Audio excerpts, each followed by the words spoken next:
यूहन्ना की पुस्तक 12 अध्याय 22, 23 और 24 में यहाँ प्रभु यीशु मसीह का समय नजदीक आ गया है। जैसे कि गुड फ्राइडे आज है और समय नजदीक आ गया, तो कुछ लोग यीशु मसीह को ढूंढ रहे थे। चेलों ने आकर के कहा, प्रभु वो तुमसे मिलना चाहते हैं। तब प्रभु ने कहा कि परमेश्वर की महिमा का समय आ गया। महिमा का मतलब कि आज जो गुड फ्राइडे जो आज हो रहा है उसका समय आ गया है, नजदीक था। तब वो बात चल रही थी, अब नजदीक था कि वो समय आ गया है। कैसे? अब आगे उसने यीशु ने कहा कि मैं तुमसे सच सच कहता हूँ, जब तक एक दाना भूमि में मिट्टी में मिलकर मर नहीं जाता तब तक वो अकेला रहता, पर जब मर जाता है तो बहुत से फल लाता है। वैसे ही हुआ 2023 वर्ष पूर्व जो यीशु मसीह दुनिया में आए, दुनिया में आकर के उन्होंने वो काम किए जो अब तक कोई ना कर सका।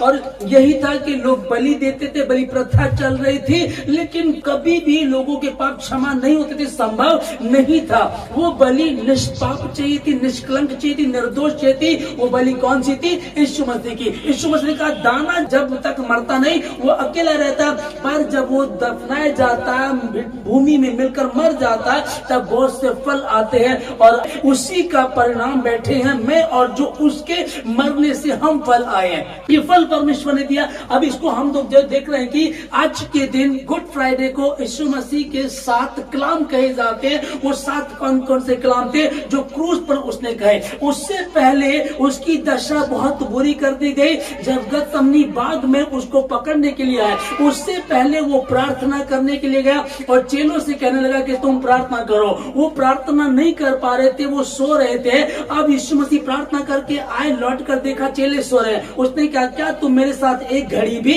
नहीं जाग सके? क्या तुम मेरे साथ 1 घंटा भी नहीं जाग सके? फिर वो जाकर के प्रार्थना करने लगा, फिर आकर के उनको सोता हुआ पाया और फिर उसने कहा कि अब सोते रहो, अब सोते रहो कि उठो चलो और मेरे पकड़वाने वाला आ गया है।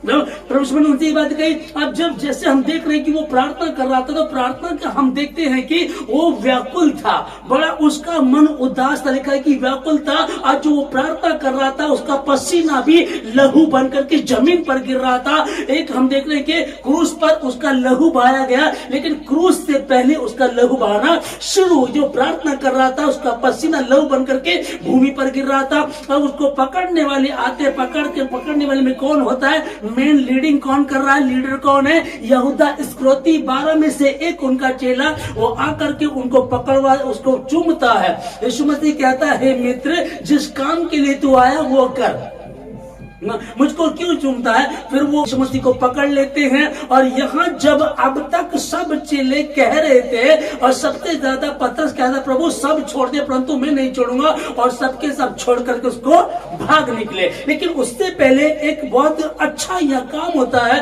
कि पतरस एक सैनिक का कान काट देता है, यीशु मसीह उसके कान को जोड़ देता है और यीशु मसीह पतरस को कहता, तलवार को मयान में रख लो, तलवार को मयान में रख लो। जो तलवार निकालेगा तलवार से नाश भी किया जाएगा, तलवार से खत्म भी किया जाएगा। यीशु मसीह ने इस बात को कहा। कई बार लोग कहते हैं कि धर्म परिवर्तन है। यीशु मसीह के 7 जो चेले थे वो वहां क्या सिखा रहा उनको? तलवार को मयान में रख लो, जो तलवार निकालेगा तलवार से नाश भी किया जाएगा। तुम क्या समझते हो? क्या मैं अपने पिता से विनती नहीं कर सकता? क्या मेरा पिता स्वर्ग की सेना को नहीं भेज सकता? क्या मेरा पिता 12 पलटनों से अधिक सेना को नहीं भेज सकता? एक पलटन में 6000 होते हैं और 12 पलटन की बात कह रहा है, 72,000 स्वर्ग के सैनिकों को नहीं भेज सकता? तो भी प्रभु मेरा परमेश्वर, आपका परमेश्वर शांत रहा, क्योंकि वो कह रहा है कि तब परमेश्वर का वो लेख मेरे विषय में जो पुराने नियम में भविष्यवाणी हुई है वो कैसे पूरी हुई? क्योंकि मेरा मरना अवश्य है। उद्धारकर्ता मनुष्य का पुत्र, उसको ले जाया जाएगा, उसको पकड़ा जाएगा, उसकी गिनती डाकुओं में आएगी। वो कहने लगा, मैं तो दिन भर तुम्हारे साथ रहता था, मंदिर में रहता था, प्रचार करता था, तुम्हारे साथ रहता था, तब तुमने नहीं पकड़ा। अगर तुम मुझसे कहते कि हमारे साथ चल तो मैं तुम्हारे साथ चल देता, लेकिन अब तुम क्या करने आए हो और कैसे आए हो? जैसे किसी पुकार डाकू को पकड़ने आए हो, पर इसलिए हुआ कि उसकी गिनती डाकुओं में आई। क्योंकि क्रूस की कथा नाश होने वालों के लिए मूर्खता है। और क्रूस पर कौन लटकाया जाता था? जो लकड़ी पे लटका वो श्रापित है, उसको श्रापित बनना था। वो सबों के पापों को लेकर के क्रूस पर मरने जाना था उसको। अब उसको जब लेकर पकड़ कर लेकर के गए, अब कभी वो पिलातुस के पास भेजे, कभी हेरोदेस के पास भेजे, इस तरह से इस कचहरी से उस कचहरी, उस कचहरी उस कचहरी। वो कह रहे हैं कि इसमें कुछ पाप तो पता चले। यहूदी कहने लगे, खड़े थे जो अभी जो पाम संडे को उसकी जय जयकार कर रहे थे, होसन्ना के नारे लगा रहे थे, अभी जिन्होंने उसको राजा मान लिया था वही लोग अब वहां खड़े होकर के शोर मचा रहे हैं, इसको क्रूस दो, इसको क्रूस दो। वो अब राजा हेरोदेस बोल रहा है कि मैं किस बात पे इसको क्रूस दूं, पता तो चले। गुनाह साबित तो हो, कानून ऐसे ही थोड़ा ही किसी क्रूस पर चढ़ा देगा, फांसी दे देगा। वो कहने लगे ठीक है, देखते हैं, एक कचहरी दूसरी कचहरी। अब जो धर्म के गुरु थे, सदूकी फरीसी लोग थे, धर्म के गुरु इकट्ठा होकर के वो जांचने लगे, पता करो इस पे कौन सा दोष साबित हो सकता है। जबूर को पढ़ो, भजन संहिता को पढ़ो, पुराने नियम को पढ़ो, तौरात को पढ़ो, पहली 5 पुस्तक को पढ़ो, मूसा की पुस्तक को पढ़ो, देखो कौन सा गुनाह इस पे साबित होता है। पर कोई भी गुनाह इस पर साबित नहीं कर सके। रात भर वो बैठे रहे। अब देखिएगा, जब किसी की जलन होती है, चिढ़ होती है, तो उस बंदे की नींद ही खत्म उड़ जाती है। जब कोई किसी जलने लगता है तो जलन के कारण उनकी नींद उड़ जाती है। अब इनकी जलन ये थी, इसने 4 दिन के मृतक लाजर को जिंदा कर दिया, इसने वो काम कर दिखाया जो कोई नहीं कर सकता था, और संसार इसके पीछे हो लिया। वो आपस में बात करके कह रहे, यहूदी तुमसे कुछ बन नहीं पड़ता है, उसे देखो, संसार उसके पीछे हो लिया, कुछ करो, ढूंढो उसको। लोग जो उससे मिलने आ रहे थे वो कह रहे कि हम यीशु को देखना चाहते हैं। यीशु तो उन्हीं के बीच में रहता था। यीशु कोई दूसरे देश में नहीं गया, सिर्फ इजराइल के यरूशलेम में रहता था, और वहीं उसने अपनी 3.5 साल की सेवा भी की है। वो कह रहे कि हम यीशु को देखना नहीं चाहते थे, पर उसको देख करके मारने का षड्यंत्र ढूंढ रहे थे। और उसी को नहीं बल्कि लाजर को भी मारने का षड्यंत्र बना रहे थे, क्योंकि लाजर जिंदा हो गया। ये गवाही हमेशा तक बनी रहेगी कि 4 दिन के मृतक लाजर को जिंदा कर दिया। अब क्या किया जाए, कैसे इसने जो चमत्कार किया, जो इतना बड़ा काम किया, उसको हम कैसे खत्म कर सके। लाजर को देखने नहीं आए थे, वो लाजर को भी मारने के लिए, लाजर को भी मार दे, यीशु नासरी को भी मार दे।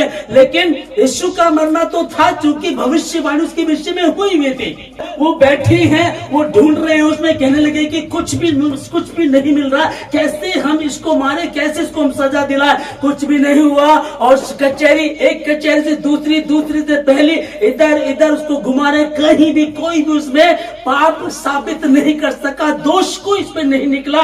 और यहाँ तक कि जब एक बर्रे को लाते हैं, जब बकरे की बलि की जाती है, हर धर्म जाति के हिसाब से आप देखिएगा, और जो बलि दी जाती है उसको सरदार याजक चेक करता है, इसमें कोई पाप तो नहीं है, इसमें कोई अवगुण तो नहीं है। उसी प्रकार से यीशु मसीह को ले जाया गया और चेक किया जा रहा, इसमें कोई पाप तो नहीं है, इसमें कोई बुराई तो नहीं, इसमें कोई कमी तो नहीं है, इसमें कोई गड़बड़ी तो नहीं है। वो ढूंढ रहे हैं, कोशिश कर रहे हैं, पर कुछ भी नहीं पा सके। सारी रात वो बैठ करके पढ़ रहे हैं, अरे आप बताओ भाई कुछ, अरे आप बताओ कुछ तो निकालो, कुछ तो दोष निकालो उसमें, क्योंकि हम इसको मारना चाहते। नहीं निकला। और जब नहीं निकला तो रात को ही उन्होंने वो लेकर के गए, कहने लगे चलो हेरोदियास राजा के पास चलते हैं। रात को सारे के सारे इकट्ठा होकर के चले गए। रात को कभी कोर्ट खोलता हुआ देखा है? रात को कभी न्याय होता है? न्याय तो दिन में होता है। लेकिन इतनी जलन थी, इतना बुरा हाल उससे क्या हुआ था। इन्होंने क्या किया, उसको लेकर के गए और यहाँ राजा हेरोदेस के सामने लेकर के जब गए, उससे बात करने लगे, इसको क्रूस दो। किस बात पर मैं इनको क्रूस दो? हुआ क्या, उधर हेरोदियास की पत्नी को परमेश्वर ने दर्शन दे करके कहला दिया, और उसकी पत्नी आकर के कहती, सुनो, रात मैंने इस पुरुष के विषय में, धर्मी पुरुष है, इसके विषय मैंने दुख उठाया, इसके काम में हाथ मत डालना बिल्कुल भी, नहीं तो दिक्कत हो जाएगी। तो वो कहता है ठीक है। अब वो कह रहा है कि भैया क्या चाहते हो? आप वो कह रहे कि तुम क्या चाहते हो, मैं तुम्हारे लिए क्या करूं, अभी उनकी समझ में कुछ भी नहीं आ रहा क्या करें। उनके दिमाग में एक ही बात थी, शैतान की एक ही चाल थी, शाप के द्वारा इसको क्रूस दो, इसको क्रूस दो। अब वो कह रहे कि मैं तो इसमें कुछ भी अब गुण नहीं पा रहा हूं, मैं किस कारण से इसको क्रूस दूं, मैं क्या कर सकता हूं तुम्हारे लिए, मुझे बताओ। वो कह रहे कि क्रूस दूं मैं, तो ये तो संभव नहीं है, फिर क्या किया जाए, फिर क्या किया जाए। उसने कहा ठीक है, तुम लोग शोर मचा रहे हो, तुम्हारी मर्जी। उसने पानी मंगाया, अपने हाथ धोए, कहता मैं इसके लहू से फारिग हो गया हूं, इसका लहू मेरे सर नहीं, तुम लोग बोल रहे तुम्हारे सर हो, तुम इसको लेकर के तुम जो करना चाहते हो कर दो। अब होता है क्या, उसने कहा कि अच्छा सुनो, तुम इसको क्रूस नहीं दे सकते, लेकिन पर्व के समय में एक प्रथा थी, जैसे दिवाली का समय होता है, हिंदुओं में दिवाली का बड़ा समय होता है, जैसे ईद होता है मुसलमानों में, वैसे ही क्रिश्चियनों में, यहूदियों में वहां पर्व के दिन में ऐसा होता था, अगर वहां कोई कैदी है, उनमें से एक कैदी को जिसको पब्लिक डिमांड करेगी उसको छोड़ दिया जाता था। तब वहां दो लोग थे, दो लोगों में कौन कौन, पहला कौन, पहला बर अब्बा था वहां, और दूसरा कौन था वहां, यीशु मसीह। वो यीशु मसीह के तो विरोध में थे। अब उन्होंने कहा, अब उसने पूछा, हेरोदेस राजा कह रहा कि मैं तुम्हारे लिए किसको छोड़ूं, बर अब्बा को या यीशु को। उन्होंने कहा बर अब्बा को, यीशु को क्या करूं, यीशु को छोड़ू कि बर अब्बा को, बर अब्बा को, यीशु को तो क्रूस दे। ठीक है, जैसा तुम कह रहे हो। अब इन्होंने किसको मांगा, बर अब्बा को। बर अब्बा कौन था, गुनाहगार, पापी, उनकी लड़कियों के साथ व्यभिचार किया होगा, दुष्कर्म किए होंगे, चोरी की होगी, डकैती की होगी, लेकिन इन्होंने भी आज धर्मी को तो मरने के लिए पकड़वा दिया, और अधर्मी को इन्होंने अपने लिए चुन लिया। उसको ले, ठीक है जाओ, इसका खून तुम्हारे, कह लगे हाँ हम मंजूर है, इसका खून हमारे सर लगे। मतलब कि चिड़ ऐसी भयंकर चीज है। 12 चेलों में से एक चेला यहूदा इस्करियोती, वो उसका सौदा कर देता, वो उसको बेच देता। अब सोच कर देखिएगा, जब सावधानी हट जाती है तो दुर्घटना घट जाती है। या तो सत्य है या तो असत्य है, या तो एक समय में एक ही चीज रह सकती है, तो दिन या तो रात। वहां सत्य था और विपरीत में सारे के सारे असत्य थे, और वो यही कह रहे थे इसको क्रूस दो। लेकर के गए उसको। आप जब लेकर के चले लगे, प्रथा समझिएगा कि जिसको क्रूस की सजा दी जाती थी, उसके विषय में क्या था कि भाई 2 महीने बाद तुझको सजा दी जाएगी। उससे पहले वो एक पेड़ लेता था, इतिहास इसको बताता है, वो एक पेड़ को काटता था, उसी में से अपने लिए क्रूस बनाया करता था, उस क्रूस पर उसी को मारा जाता था। बर अब्बा का क्रूस जो उसने तैयार किया हुआ था, जो उस पर लटक के उसको मरना था, वो क्रूस यीशु मसीह ने खुद ले लिया। आज गुड फ्राइडे का दिन है, हम लोग ताली नहीं बजा सकते, पर अपनी जुबान से परमेश्वर की महिमा को कर सकते हैं, वचन को बोल सकते हैं, क्योंकि जिंदा खुदा है। और मेरा ईमान है, आपका ईमान है कि हमारा यीशु मसीह मरा, कब्र में गया। आपसे पहले जितने कब्र में गए वो कब्र में पड़े रहे और कभी नहीं निकले। यीशु मसीह कब्र में गया और तीसरे दिन मुर्दों में से जी उठा। वो जो क्रॉस किसने बनाया था, बर अब्बा ने बनाया था, एक डाकू ने बनाया था। उसके स्लीप को, उसके क्रूस को मेरे और आपके उद्धारकर्ता यीशु मसीह ने उठाया। जब क्रूस को लेकर के चलने लगे, जैसे जैसे क्रूस को लेकर के चले, हाल कितना बुरा। रोम की जो कानून है वहां का, वो जब किसी को सजा देते हैं, इतिहास पढ़ लीजिएगा आप, जब वो किसी को क्रूस देते हैं, क्रूस देने से पहले उसको क्या करते हैं, उसकी बहुत पिटाई की जाती है, उसको बहुत मारा जाता है। एक हैंडर जब उसको पड़ता था, वो हैंडर, उसमें लोहे का हैंडर था वो, और लोहे का जैसे वो बॉडी पे पड़ता था, खाल, मांस और हड्डी को निकाल कर लाता था।